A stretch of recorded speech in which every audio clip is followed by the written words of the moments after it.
everybody. I am Bhavna and you are watching Bhavna Education Diary. So lockdown की वजह से जो सबका शेड्यूल बिगड़ा है, तो आज शेड्यूल से हमारा टॉपिक है शेड्यूल ऑफ इंडियन कॉन्स्टिट्यूशन। तो शेड्यूल्स जो हैं वो हर एग्जाम में 1 से 2 क्वेश्चंस तो ज़रूर बना ही देती है, चाहे एंट्रेंस एग्जाम्स हो चाहे कॉम्पिटिटिव एग्जाम्स हो। 1 क्वेश्चन 2 क्वेश्चन ज़रूर आते हैं। तो आज हम शेड्यूल से रिलेटेड जो अमेंडमेंट्स हैं और जो आर्टिकल्स हैं उन सभी को डिस्कस करेंगे। बट अगर आपने हमारा चैनल सब्सक्राइब नहीं किया है तो उसे ज़रूर सब्सक्राइब कीजिए। स्टार्ट करते हैं वीडियो को। तो जो शेड्यूल्स हैं इंडियन कॉन्स्टिट्यूशन में वो इनिशियली 8 थी। टोटल 8 शेड्यूल इनिशियली थी। उसके बाद शेड्यूल में कुछ शेड्यूल्स को बाद में और ऐड किया गया और यहाँ पर उसके साथ ही अब जो टोटल शेड्यूल्स हो गई हैं वो 12 हो गई हैं। तो यहाँ पे जो फर्स्ट शेड्यूल है वो है यूनियन टेरिटरीज और स्टेट, जो कि इनके बारे में बताती हैं। तो फर्स्ट शेड्यूल बेसिकली यहाँ पे जो हमारा पार्ट 1 है कॉन्स्टिट्यूशन में, पार्ट 1 में आर्टिकल 1 to 4 से लेकर इससे रिलेटेड है। और यहाँ पर नेम ऑफ स्टेट, यानी कि उस स्टेट की ज्यूरिसडिक्शन कितनी होगी और यूनियन टेरिटरी वो कितनी एक्सटेंड हो सकती है, कितनी एक्सटेंड नहीं होगी, ये सभी इस शेड्यूल में बताया गया है। तो first schedule is related to first article and part 1 of Indian constitution. तो किसी भी चीज़, किसी भी आप डॉक्यूमेंट या कुछ भी जब इस तरीके से होते हैं तो उसमें पहली जो चीज़ है, हर बुक का first chapter, first question, schedule भी फर्स्ट, आर्टिकल भी फर्स्ट, ये सब इम्पॉर्टेंट होता है।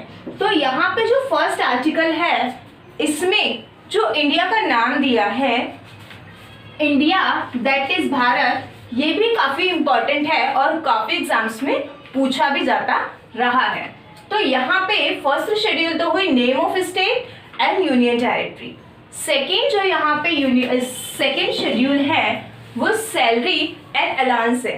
जो यहाँ पे अलाउंसेस हैं और प्रिविलेजेस, यहाँ पे जो सैलरी है वो किस को शेड्यूल 2 के अंदर सैलरी दी जाती है, यहाँ पे ये क्वेश्चन बहुत ज़रूरी है और कई बार इसको पजल करके पूछा जाता है कि किसकी सैलरी जो है सेकेंड शेड्यूल में फॉल करती है, किसकी नहीं करती है। तो यहाँ पे जो सबसे पहले president, governor, speaker and deputy speaker of Lok Sabha and legislative assembly, Lok Sabha जो है यहाँ पे पूरे नेशनल लेवल पे होती है और लेजिस्लेटिव असेंबली लोकसभा की तरह स्टेट लेवल पे होती है। Next, chairman and deputy chairman of Rajya Sabha and legislative council. जिस तरह से यहाँ पे पार्लियामेंट में राज्यसभा होती है नेशनल लेवल पे, उसी तरह से यहाँ पे जो है वो लेजिस्लेटिव काउंसिल होती है स्टेट लेवल पे। नेक्स्ट है जज of supreme court and high court. इनकी जो सैलरी है वो भी जो है यहाँ पे सेकेंड शेड्यूल में फॉल करती है। नेक्स्ट जो है कैग, कॉम्पेट्रोलर एंड ऑडिटर जनरल, इनकी जो सैलरी है ये भी सेकेंड में फॉल करती है। नेक्स्ट शेड्यूल है ओथ। यहाँ पे ओथ जो है किन किन की शेड्यूल 3 में दी जाती है, ली जाती है, ये भी इंपॉर्टेंट है। Union minister, candidates for election to the state legislature और parliament. State legislature state level पे होती है, पार्लियामेंट नेशनल लेवल पे होती है।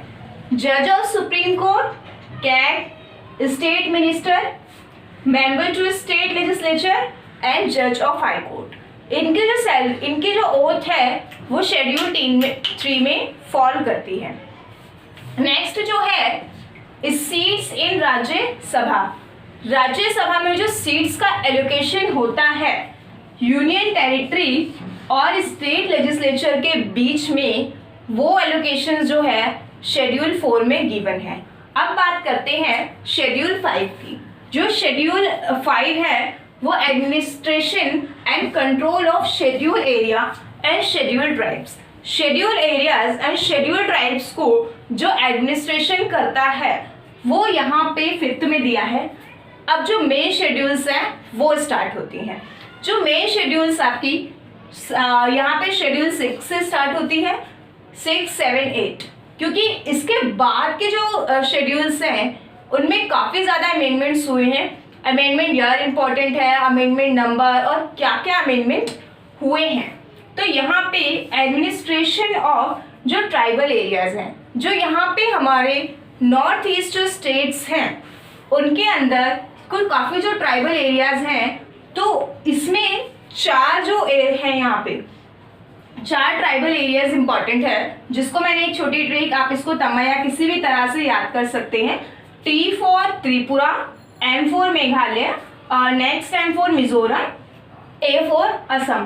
तो ये जो 4 स्टेट हैं, ये जो ट्राइबल एरियाज हैं, यहाँ पे ट्राइबल एरियाज का इनका एडमिनिस्ट्रेशन किस तरह से होगा, ये जो है शेड्यूल 6 में गिवन है। Come to the next slide. Next schedule है शेड्यूल 7, जिसमें है डिवीजन ऑफ पावर लिस्ट। तो यहाँ पे जो हमारी 3 लिस्ट हैं, यूनियन, स्टेट और कॉन्करेंट, इन 3 लिस्ट को डिवाइड किया गया। और यहाँ पे जो यूनियन लिस्ट है इसमें कौन कौन सी चीज़ें यूनियन के पास हैं, कौन कौन से मैटर्स यूनियन के पास हैं, उन मैटर्स को यहाँ पर जो है ऐड किया गया। और इनिशियली यहाँ पे 97 जो हैं वो मैटर्स हैं, ये मैटर्स थे। टाइम टू टाइम यहाँ पे इन मैटर्स के नंबर में चेंजेस होते रहते हैं। कुछ मैटर्स यूनियन से स्टेट में जाते हैं, कुछ स्टेट से यूनियन में जाते हैं, तो ये मैटर्स जो है चेंज होते रहते हैं। तो ये एग्जाम से पहले जो चल रहा होता है उसको देखा जाता है। बट इनिशियली यहाँ पे जो है यूनियन में 97 है और स्टेट में 66 इनिशियली थी जब स्टेट लिस्ट बनी थी। नेक्स्ट यहाँ पे कॉन्करेंट लिस्ट में 47 जो है इनिशियली मैटर्स गिवन थे। अब नेक्स्ट है शेड्यूल 8। शेड्यूल 8 जो है ये लैंग्वेजेस को बताता है, यानी कि जब शेड्यूल आई थी, शेड्यूल में जब इसके अंदर इनिशियली 14 लैंग्वेजेस थी, ओरिजिनल लैंग्वेजेस 14 थी और उसके बाद अभी ये 22 है। तो इसमें जो है बाकी की 8 लैंग्वेजेस को 3 अमेंडमेंट के थ्रू ऐड किया गया। यहाँ पे 21st जो कॉन्स्टिट्यूशनल अमेंडमेंट 1967 को आया था, इसमें सिंधी लैंग्वेज को ऐड किया गया। और यहाँ पे 71st जो अमेंडमेंट था ये 1992 में आया, इसके अंदर 3 लैंग्वेजेस को ऐड किया गया। मैंने इसको ट्रिक के थ्रू कर दिया है नमक, ताकि आपको याद हो जाए। तो 1992 में 71st अमेंडमेंट के थ्रू जो 3 लैंग्वेजेस आई थी ऐड हुई थी, उसमें नेपाली, मणिपुरी और कोंकणी, ये 3 लैंग्वेजेस जो हैं इनको ऐड किया गया, जिनको आप नमक के ट्रिक से याद कर सकते हो। नेक्स्ट जो अमेंडमेंट है ये इन दोनों अमेंडमेंट के नंबर को ऐड करके 92nd अमेंडमेंट एक्ट है, ये 2003 में आया है और इसके अंदर 4 लैंग्वेजेस को और ऐड किया गया, बोडो, डोंगरी, मैथिली और संथाली। ये अब सिंधी और ये 3 लैंग्वेजेस और ये 4 टोटल 8 लैंग्वेजेस को इन 14 लैंग्वेजेस में ऐड किया गया, जिससे अब टोटल जो है शेड्यूल 8 में 22 लैंग्वेजेस जो हैं वो गिवन है।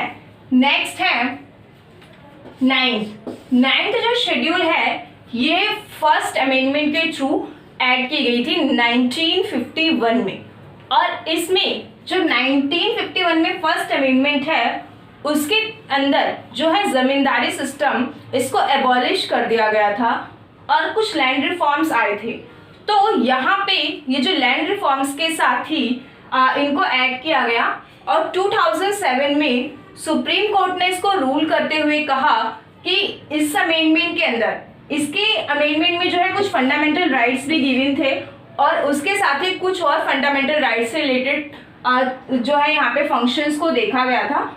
और यहाँ पर 2007 में सुप्रीम कोर्ट ने बोला कि जितनी भी चीज़ें इसमें ऐड हुई हैं फर्स्ट अमेंडमेंट के थ्रू, अब वो 2007 से वो जुडिशियल रिव्यू में आ गई हैं। तो जुडिशियल रिव्यू में आने के बाद नेक्स्ट है 10th जो शेड्यूल है, इसे एंटी डिफेक्शन लॉ भी कहते हैं, यानी कि इस दल से उस दल में जाना, उस दल से इस दल में जाना। यस, अब ये दोनों ही जो है यहाँ पे डिस्क्वालिफिकेशन के ग्राउंड्स बना दिए गए। यहाँ पे जो पार्लियामेंट और स्टेट लेजिस्लेचर है, यहाँ पे इसमें कुछ डिस्क्वालिफिकेशंस जो हैं, मिनिस्टर्स जो time to time party change करते हैं, उनके लिए कुछ यहाँ पे डिस्क्वालिफिकेशंस के साथ ही कुछ लॉ बनाए गए, जिसे 52nd अमेंडमेंट में 1985 में 10th शेड्यूल में ऐड किया गया as a anti defection law. Next जो शेड्यूल है, शेड्यूल यहाँ पे 11 73rd कॉन्स्टिट्यूशन अमेंडमेंट के थ्रू 1992 में ऐड की गई, जिसके अंदर पंचायत के जो है रूल्स यहाँ पे, और यहाँ पे पंचायत को जिस तरीके से पंचायत को फॉर्म किया जाएगा, इनके रिस्ट्रिक्शन सब कुछ इनको ऐड किया गया। और इनिशियली यहाँ पे जो है 29 मैटर्स थे। और जो लास्ट यहाँ पे शेड्यूल है, लास्ट शेड्यूल 12 है, ये 74th कॉन्स्टिट्यूशनल अमेंडमेंट के थ्रू 1992 में ऐड की गई। इसके अंदर जो है म्यूनसिपैलिटीज के फंक्शंस और इनके रिस्ट्रिक्शंस, इनके कानून सबको ऐड किया गया, और इसमें इनिशियली जो है 18 मैटर्स है।